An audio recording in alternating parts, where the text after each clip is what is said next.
Indian national കോൺഗ്രസിന്റെ മലയാളിയായ ആദ്യ അധ്യക്ഷൻ ചേറ്റൂർ ശങ്കരൻ നായരുടെ പേരക്കുട്ടിയുടെ ചെറുമകനാണ് ഡോക്ടർ അനിൽ മേനോൻ. ശങ്കരൻ മേനോനാണ് ഡോക്ടർ അനിൽ മേനോന്റെ പിതാവ്. അമ്മ യുക്രൈനിൽ നിന്ന് അമേരിക്കയിലേക്ക് കുടിയേറിയ എലിസബത്ത് സാമോലെങ്കോ. എമർജൻസി മെഡിസിൻ ഫിസിഷ്യനും മെക്കാനിക്കൽ എഞ്ചിനീയറുമായ അനിൽ മേനോൻ നാസയിൽ ചേരുന്നതിന് മുമ്പ് സ്പേസ് എക്സിന്റെ ആദ്യ ഫ്ലൈറ്റ് സർജനായി പ്രവർത്തിച്ചിരുന്നു.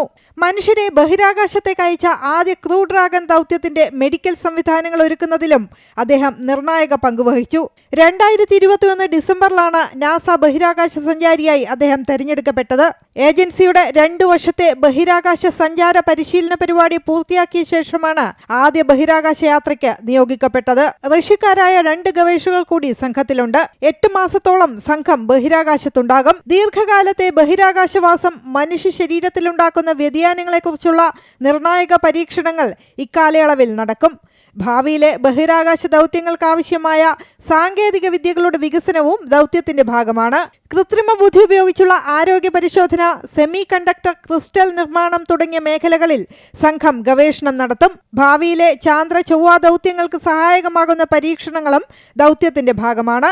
ഇന്ത്യൻ സമയം രാത്രി 11:56 പേടകം ബഹിരാകാശ നിലയവുമായി വിജയകരമായി ഡോക്ക് ചെയ്യും. ബുധനാഴ്ച പുലർച്ചെ 1:25 അനിൽ മേനോനും സംഘവും ബഹിരാകാശ നിലയത്തിലേക്ക് പ്രവേശിക്കും. ഭാര്യ അന്ന മേനോനും ബഹിരാകാശ സഞ്ചാരിയാണ്. 2024 സെപ്റ്റംബറിൽ സ്പേസ് എക്സ് പോളാരിസ് ഡോൺ സ്വകാര്യ ദൗത്യത്തിന്റെ ഭാഗമായി 5 ദിവസത്തോളം അവർ ഭ്രമണപഥത്തിൽ സഞ്ചരിച്ചിരുന്നു. News desk Amrita news.